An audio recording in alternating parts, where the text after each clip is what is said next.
Please, if you're free, let's listen to what Prophet Issa El Buba said about 2023 election. Very important, please. Join me and listen to him. Please. Somebody wrote something and I want to copy from it to read to the entire country. Why vote in 2023?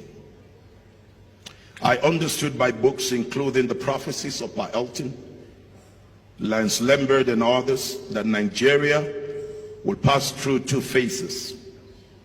We are evidently in phase one, meaning that phase two is sure. The decade 2020 to 2030 is critical in God's agenda. Whoever wins the 2023 presidential election in Nigeria will midwife the remaining part, 2023 to 2031. If the devil hijacks this election, especially at the federal levels, then we will mourn the next 4 or 8 years. Every pastor should get his PVC on the one hand and prayer on the second hand. Every pastor should ensure, maybe even compel, all his members of voting age to get and use their PVC. Why? Because on earth, God will only do what he must do through men. In Senna Climes, the Minister of Transportation, for example, would have resigned after the train hijack that took place in Kaduna. But after 1 full month, and the captives being held between Regina and Kaduna town, our Minister of Transport had bought form for 100 million to become Nigerian president. In a sound environment, the Minister of Education should have resigned because our universities have been closed down for 3 months plus. And no end in sight. But our own junior Minister of Education has bought form for 100 million to become president as a sign of promotion for a job well done.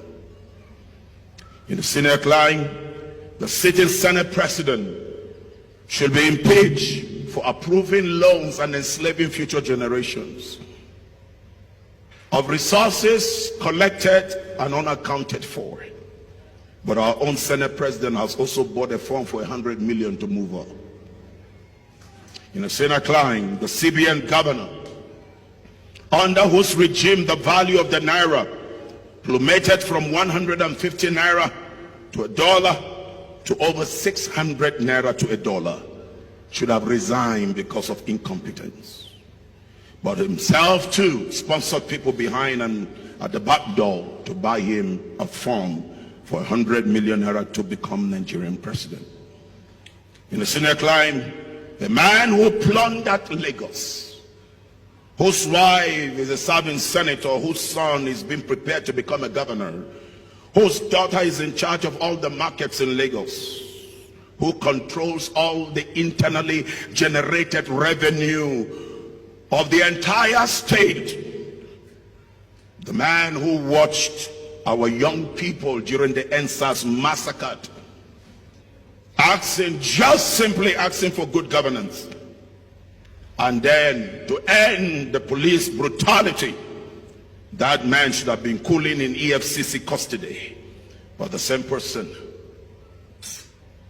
went to buy a form for 100 million and bribed delegates with over $5,000 each to become a leading candidate in a party.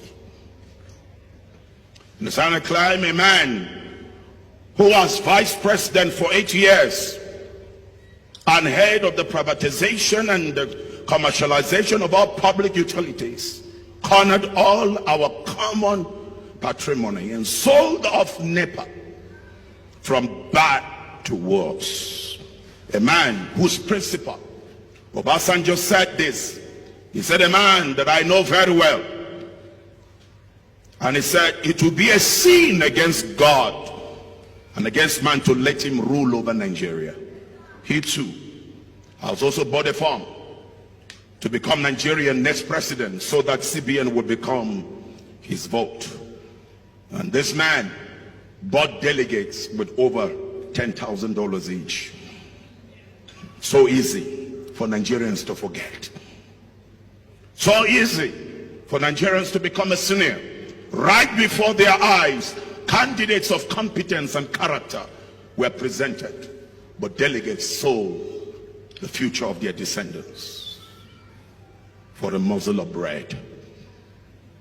Amazingly, we're living in a nation that 11-year-olds are now tricking their girlfriends with whom they should be solving mathematics and geography lessons to dark corners for ritual sacrifices.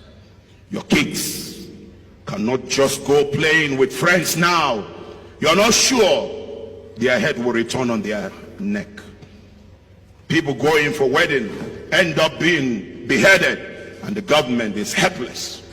But again and again, we understood by books the penned prophecies by Paul Elton and Lance Lambert that the day and the time is coming